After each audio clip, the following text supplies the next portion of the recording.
What's good, everybody? It's the Clown with Cab Show. We got the college football playoff round 2. Let me start off with my Notre Dame Fighting Irish playing the Georgia Bulldogs. This is going to be an iconic matchup. Georgia Bulldogs are 1.5-point favorites in this matchup. It was Notre Dame at one point, but now it's switched to Georgia. I'm just looking at Notre Dame, the depth they have with head coach Marcus Freeman, all the tools, even without their star DN Mills, who's going to be arguably a first-round draft pick. He is out, which is a huge loss for Notre Dame defensively. But we're going to step up. We're going to find ways.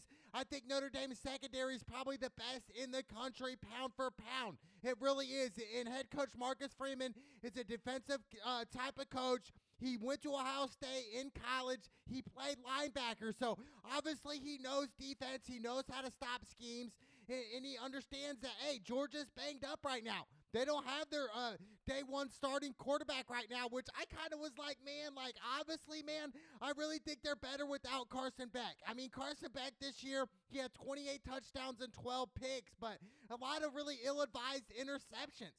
So, for me, I never thought Carson Beck was all that. I thought he was kind of slow out there. Just honestly, dude, I felt like the game was too fast for him. I really did.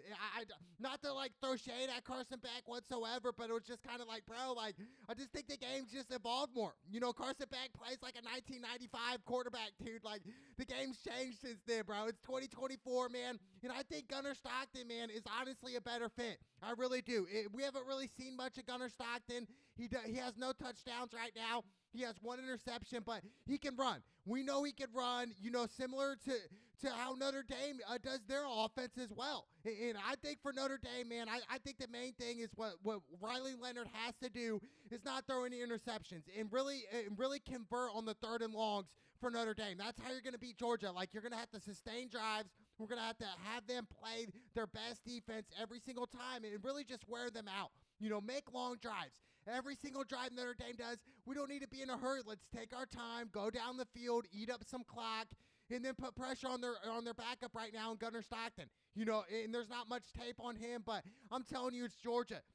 Georgia has the best recruits year in and year out. They have a top 3 recruiting class, with Kirby Smart, the heck of a coach that he is. But, how realistic am I being in this matchup? How realistic, me being a diehard Notre Dame fan, understanding, the past is the past, right? We remember some of the heartbreaks, right? We remember losing in the championship, with Manti Te'o days back in 2013 when they got ran through. 42-14 in the national championship game. And then, the whole Brian Kelly era was great. Lost in the championship game, lost in the playoffs to Clemson, lost some other games, lost to Georgia twice during the Brian Kelly era. So I think the Brian Kelly era took us to a level, but I think Marcus Freeman's going to take us to a different type of level here. I really do. I think he could take us to the pinnacle. I think he could take us to the championship like what Lou Holtz did in 1988. So I really believe in this Notre Dame. And why? Because I think we have the athletes to compete against any team in the country. Whether it's the best team or the second best team or the third best team, Notre Dame can compete, and it starts with our defense. If we put pressure on Gunnar Stockton when we lock up their receivers, and obviously stop their good run game with ETN, I really think, man, I think overall, man, I'm going my Notre Dame Fighting Irish, man. I'm not trying to bet with my heart whatsoever. I'm betting on Notre Dame, what I've seen the past couple months from Notre Dame. And they stepped it up, and they stopped people. They stopped people's run. They stopped them on the throw. And I think with Riley Leonard and offensively, with Jeremiah Love, he's the best player. So, obviously, Georgia's going to zone in on their defensive schemes and say, hey, we're going to stop Jeremiah Love. We're going to double this guy. We're not going to make him go out one-on-one against a linebacker because we know that's a mismatch. And I think Kirby Smart's way smarter than that to be like, yeah, we're going to go one-on-one on Jeremiah Smith. No. You do not want to do that. If they're going to go one-on-one with Jeremiah Smith, you better believe that Marcus Freeman has schemes for Riley Leonard to say, hey, this is what we're going to do. We're going to exploit them. We're going to do anything in our power to get these yards. So I think it starts with Jeremiah Love and Riley Leonard. That's where it starts off. And then you have so many great pieces as well at Notre Dame. You really do. You just have so many great players where it's just we never really had this type of great depth as what Notre Dame does right now, of what they have now. So I just think looking at their roster and everything, it's just bro, they really got it, man. They do. And, one of my favorite players on Notre Dame right now is Jordan Faison. He's one of those guys. He plays rugby.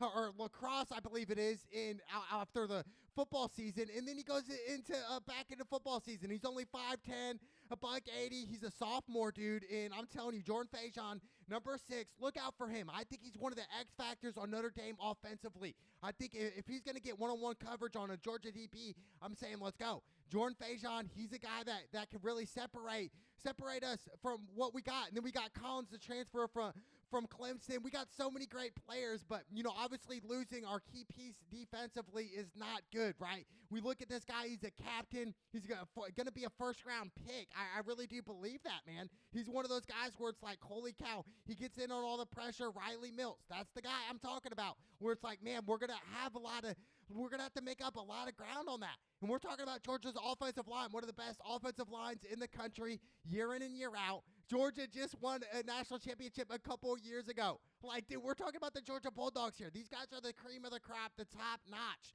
So we're going to have to bring our A game. I really do believe that. But let me go Notre Dame, man. I really believe in Notre Dame 100%. Even though we're a young team, we got a young cornerback, Leonard Moore. He's a freshman, a true freshman, and he's been stepping up. So I love what defensively we're doing, but I think the X factor for Notre Dame, like I said, is Riley Leonard, Jeremiah Love. Those are the guys offensively where we're going to exploit and try to put up some big numbers on Georgia, man. I can't wait for this matchup, bro. So let me go Notre Dame. Obviously, I'm going to go Notre Dame. So Notre Dame's going to go win and go to the Capital One Orange Bowl. And then we got Penn State versus Boise State for the Verbo Fiesta Bowl. Look, Boise State right now, obviously they're underdogs, huge underdogs, but you know what? I'm going to take plus money on Boise State. They're my only underdog hope that I have, in this bracket remaining right now is Boise State. Every other every favorite's going to win, obviously, but besides this one, I think, plus 11 for Boise State. We're talking about Boise State, who really should have ran the table. They lost to Oregon by 3 at the beginning of the year. And we're talking about, these guys they're really good. And we got to give Oregon respect. And I think Genty not winning Heisman, that adds fuel to the team because they thought for sure he was going to win Heisman, the numbers he was putting up. Nothing to take away from Travis Hunter whatsoever. But I just think, Genty, man, I thought for sure he was going to win it. I really did. But him not winning it, I just think Penn State, man, they're just kind of a traditional Big Ten team, right? A great running team, have a great offensive line, have a great defense as well. But, to win a national championship, I don't think Penn State's the team to do it. I really don't. I mean, nothing to take away from them. They're a great team and all this, but I think Boise State, I like the plus 11 for Boise State. Why? Because how they can utilize their offense. They love the big plays. They love to throw the ball down the field and also run it with Genty. So I think if you put him out in the flats too, he can catch the ball. He can do different things. So I think, for Boise State to come up with different schemes, I think this is a perfect type of game to do it. We remember Boise State back in 2007 when they upset Oklahoma against all odds, right? They beat Oklahoma by 1 point. They went forward on 2. Dude, it was just one of the greatest games I've ever seen in my life, and that was in 2007, dude. Like, Boise State over Oklahoma, amazing, right? But I think Boise State has that type of ability, has that big play type ability from, one missed tackle, boom, it's a touchdown. All of a sudden, we're talking about, well, what about the over-under? And I honestly, man, I'm starting to think maybe, it's big. 53.5 is a lot for the over-under in this matchup, in this game, but I think, man, Boise State, man, we underestimated them. I underestimated them, even though they're not in the biggest conference. They're in the Mountain West. They're kind of in the JV conference, but they could still put up numbers, even on Penn State. So, we look at Penn State. They lost to Oregon and Ohio State, who are still in the college football playoffs. So Penn State deserves to be here, absolutely. But I just think Penn State's kind of like a traditional Big Ten type of team from 2004. That's who they kind of remind me of, like a 2004 team that can run the ball, has a great offensive line, but to win a national championship, it's not going to be Penn State. But give me Boise State plus 11, man. I think Genty is the X factor.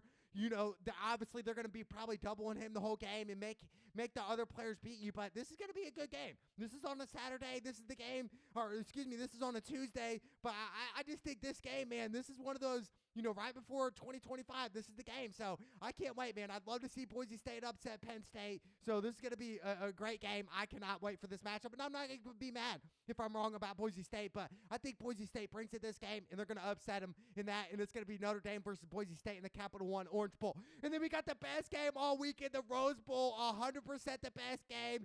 Ohio State versus Oregon. A lot of people are going Ohio State. They were going Oregon. This is literally a coin flip type of game. My whole thing is if Ohio State plays like they did against Tennessee a couple weeks ago, 100% Ohio State's going to win. Now, if Ohio State plays like they did against Michigan the last game of the year, or just like some of the games they played out this year, Oregon's going to run right through them. They're going to run right through them and just, go crazy. Dylan Gabriel this year, 28 touchdowns, 6 picks for Oregon's quarterback. I mean, been going crazy, over 3,500 yards passing. So they know what to do. Oregon's locked in. They're number one team in the country for a reason. They're 13-0 right now. 13-0, going crazy, dude. Jordan James, the running back, has 15 touchdowns, over 1,200 yards rushing. Going crazy. Like Tez Johnson, their star receiver, 10 touchdowns. 866 yards receiving. So Oregon brings it, man. They got a good defense as well. My whole thing is, which Ohio State team are we going to get? We know what Oregon team we're going to get. We're going to get Dylan Gabriel making plays down the field. Oregon's going to put up probably plus 28 points at least here and throughout, even against Ohio State. So Oregon's going to put up points. That's what we know. My whole thing is, how is Will Howard going to play? Is he going to ball out? Because we know what we saw against Tennessee. Played a great game, had 311 yards against Tennessee, 2 touchdowns. He did have an interception, however, but, they just were locked in. The X factor in both of these games, Oregon and Ohio State, is Jeremiah Smith, the best player in the field, arguably the best receiver in the country right now, which I would probably lean him to. And he's a freshman right now. Pretty crazy, right? Over 1,000 yards receiving and 12 touchdowns for Jeremiah Smith. However, some of these Ohio State games, they weren't giving him any love. Against the Michigan game, they didn't even throw a ball like over 15 yards or something like that. Like, if you want to win a national championship, Ohio State even knows. The last time they did it was with Ezekiel Elliott back in 2014. They ran right through it. They beat Alabama. Ezekiel Elliott's the only running back ever to rush for over 200 yards against Alabama. Yes, ran over 200 yards against Alabama. Then they beat Oregon in the championship game. So Ohio State's been there. They've been in these big type of games. They've also lost big type of games. What was it? Like 4 or 5 years ago, they lost to Clemson. I think that was the Trevor Lawrence time when he was there. So Ohio State, man, they have a lot to play for, right? A lot of pressure. The fans at Ohio State, over 100,000 people come every single week at a home game at Ohio State. So there's a lot of pressure there where it's like, you got to win. You got to play your A-plus game. But right now, honestly, with Oregon, the season they had, it's been magical. But if Ohio State plays like they did against Tennessee, I'm going Ohio State all day in this matchup. And right now, I'm going to take the favor. I'm going to take Ohio State. It sounds pretty crazy, but with the talent that Ohio State has, they are the most talented roster in college football right now. There's no excuse for Ohio State to lose. And if Ohio State does lose, I do think Ryan Day could very well be fired. Who knows? They might keep him, but losing to Michigan, 3 or 4 years in a row is not good. You have to win a national championship if you're Ryan Day. And this is the game to do it. In the Rose Bowl, one of the best bowls of all time, dude. The Rose Bowl, dude. Like, man, let me go Ohio State in a close one. 35-31, Ohio State wins. Barely in a super close one, but that's my prediction for Ohio State, Oregon. And then we got the Chick-fil-A Peach Bowl. We got Texas versus Arizona State. Arizona State, man, look, dude, like, it's pretty crazy that they even got a first-round bye. They're 11-2. They play in a JV conference type of conference, and it's like, bro, how are you guys in here, dude? Like, you lost to Cincinnati by 10 earlier this year. Like, dude, what are we talking about? And you lost to Texas Tech. Like, that is crazy, right? And you get a first-round bye.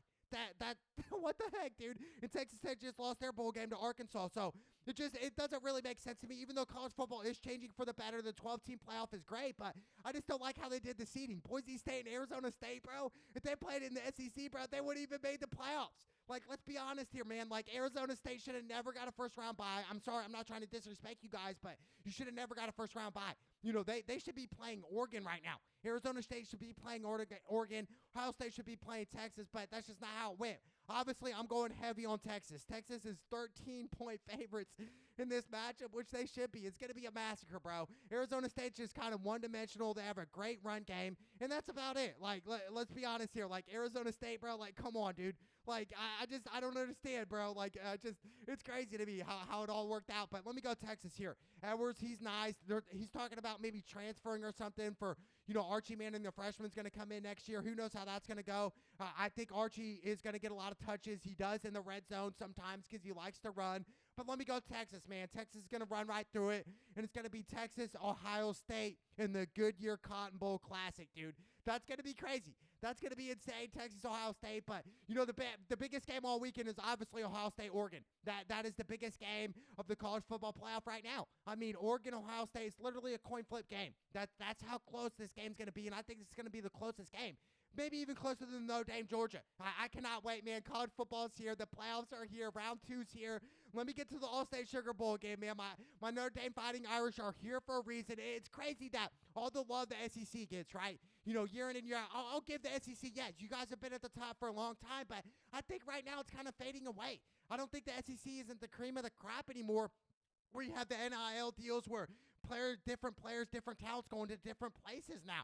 So it's kind of spread out more where it's like, well, there was an SEC team that went up and played Ohio State a couple weeks ago in Tennessee. They got whomped. They got ran through, bro. So, like, the SEC right now, man, it's kind of like, all right, bro, like, let's see what it's about. And Georgia's the cream of the crop. They won the SEC championship.